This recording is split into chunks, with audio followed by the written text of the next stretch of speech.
Vakar.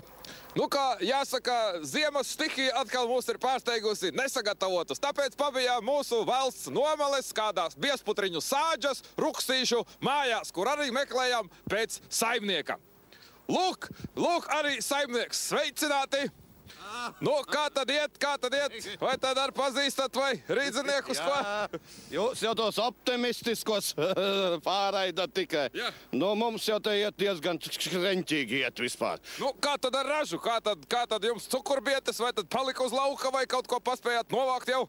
Nu, cukurbietes 3 tonnas nenodevu. Nesamaksāja. Ko tad? Savāriju aizved uz mežu, nu, un cauri aizved uz mežu cauri, viss saskāba, sarūga. Gāju norakt viņas, skatos, nav jau pēc, sēž viens zaķis vietējais, vēl grauž pēdējo bieti, pilnā jau, zin kā sarūguši. Nāku mājā, skatos, trabeliet, skatos vietējie zaķi iznākus, manu sunīti, dukses ir piespiedoši pie zemes un pakaļkājām dauza, labi, ka tas spainis, kā dev pa dullo visiem zaķiem, Nu, kā saka, drīz būs atkal gadumija, mainīsies mūsu gada skaitļi, tad, sakiet, kā tad, mājās pīrāgus cepat, sieva ar kaut ko dara saimniecībā? Nē, sieva grib pamāt, tā jau atkal piketē pie saimas atkal, nevar nektaču zīmēl, man viens pats mājās sēž 3 dienas, saprot? Dabūju govu slavu, tu esi slaudzis govu ko kādu.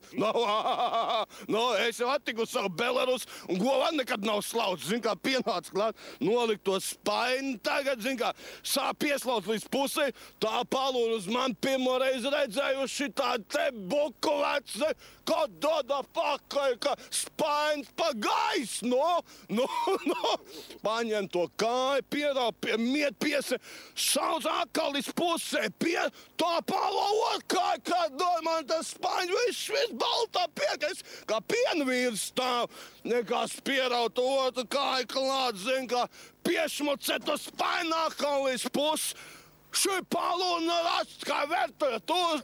Galīgi, viss piena pa gaisu, es paliku diknis. Es noraudu to siks, es domāju, ka došu kā ņurniekam, neko paņem to astu pierau, viņam pirāgiem pierau. Tā šitā testā, man tai brīdī biks nošļūk nost. Augsts, nekā, tā lūdzu man attaisās šitās šķundos un sieva atbrauc mājā. Un tā lūdzu, es saku, sieva, es saku, es govu slauc. Nenoticēju.